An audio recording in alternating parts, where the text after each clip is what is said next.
Hi. Uh, can I just confirm that if we didn't see our organization on that list, we contact both you and Emika? Yeah. Okay. Yeah.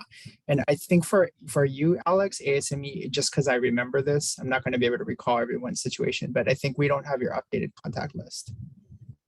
Okay, yeah, we have that ready to go. We sent it to I believe Bill Gooden, but I don't know if we ever sent it directly to you. Yeah, that needs to be uploaded. There's an actual form on my engineering that you have to fill out for that. And so we Okay. can help you with that. Thank you.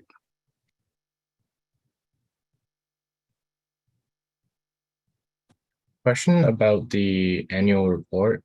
I remember last year it was sent out, at least to my knowledge, during mid-April, and it was due in a couple weeks.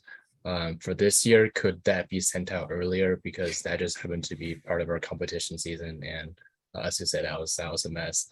But I think if we get the form earlier, we'll have more time to fill it out more thoughtfully. Yeah, so there was information on the release date in the presentation. We're hoping to be able to release it at the student leaders meeting in spring.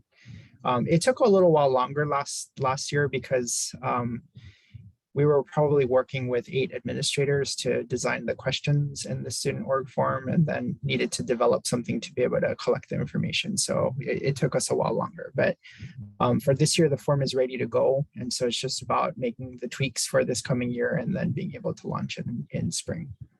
Got it. That's great.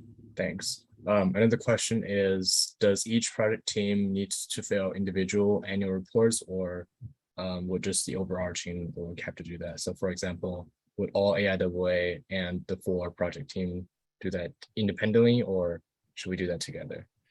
That's a decision that you guys have to make, and keeping in mind also that the annual report is your submission for the student org of the year.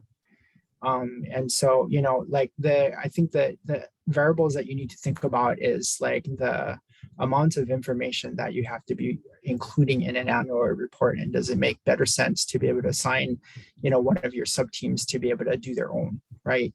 But at the same token, you know, you also have to think the other variable is, you know, if you'd like to win that student org of the year competition, then you would want to structure, you know, there might be a better way to submit your annual report based on that. Does that make sense? Yeah, it makes sense. Thank you. Mm-hmm.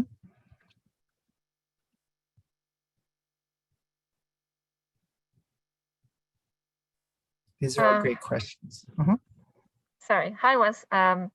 So I did have a question. So for the results of the annual report student organization of the year, are those results posted online? So we're still working on the actual report and hoping to be able to disseminate or to publish the report in the early fall quarter. Oh, okay, cool. And Thank so you. as a part of that, then also all of the ask sheets for fundraising will also be provided to our external affairs team. Oh, great. Okay, cool. And that will be posted on the engineering school website when the report is live? So I don't imagine that report to be posted publicly, but we will be providing it to the administration and departments, as well as the faculty advisors. I'm still talking to Associate Dean Wessel to kind of determine the dissemination of that. Got it. Okay, thank you.